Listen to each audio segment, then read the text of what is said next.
আসসালামু আলাইকুম প্রিয় শিক্ষার্থীবৃন্দ, আশা করি প্রত্যেকেই তোমরা ভালো আছো, সুস্থ আছো এবং কোভিড-19 সাথে আছো। একটি বিষয়ে আলোচনা করতে যাচ্ছি। তোমরা যারা এইচএসসি পরীক্ষা অংশগ্রহণ করেছিলে, এইচএসসি পরীক্ষা কয়েকবার স্থগিত হলো, তো সর্বশেষ স্থগিত যে পরীক্ষাগুলো ছিল সেগুলোর একটি রুটিন প্রকাশ করেছে। আবার যে আমরা যদি দেখি যে এইচএসসি পরীক্ষার রুটিন প্রকাশ হয়েছে, যে ঢাকা, রাজশাহী, যশোর, কুমিল্লা, বরিশাল, সিলেট, দিনাজপুর, ময়মনসিংহ বোর্ডের যে পরীক্ষাগুলো স্থগিত ছিল সেই স্থগিত পরীক্ষার রুটিন প্রকাশ হয়েছে। সেটা হচ্ছে আমরা দেখতে পাচ্ছি যে আমাদের এখানে 11 তারিখ থেকে পরীক্ষা শুরু হবে। ভূগোল দ্বিতীয় পত্র 11 তারিখ হবে, সাথে এই পরীক্ষাগুলো হবে 2টা থেকে 5টা পর্যন্ত।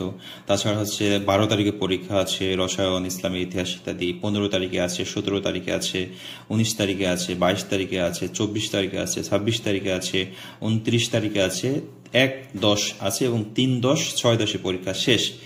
এছাড়া আরো একটা পরীক্ষা বাকি রয়েছে 8-10 তারিখে। 8-10 তারিখে পরীক্ষা বাকি আছে। আর ব্যবহারিক পরীক্ষার রুটিন দেওয়া হয়েছে হচ্ছে 15-10 থেকে 23-10 ভিতরে। হ্যাঁ, ওকে শিক্ষার্থীদের, এটার পিডিএফ ফাইল আমি দেওয়ার চেষ্টা করছি। পিডিএফ ফাইলটা ডাউনলোড করে নিবে, নিয়ে রুটিনটা থেকে ইনশাল্লাহ যাদের পরীক্ষা বাকি আছে অবশ্যই পড়াশোনা করে পরীক্ষায় বসবে। হ্যাঁ, সবাই ভালো থাকবে, সুস্থ থাকবে, কোভিড-19 সাথেই থাকবে। আল্লাহ হাফেজ।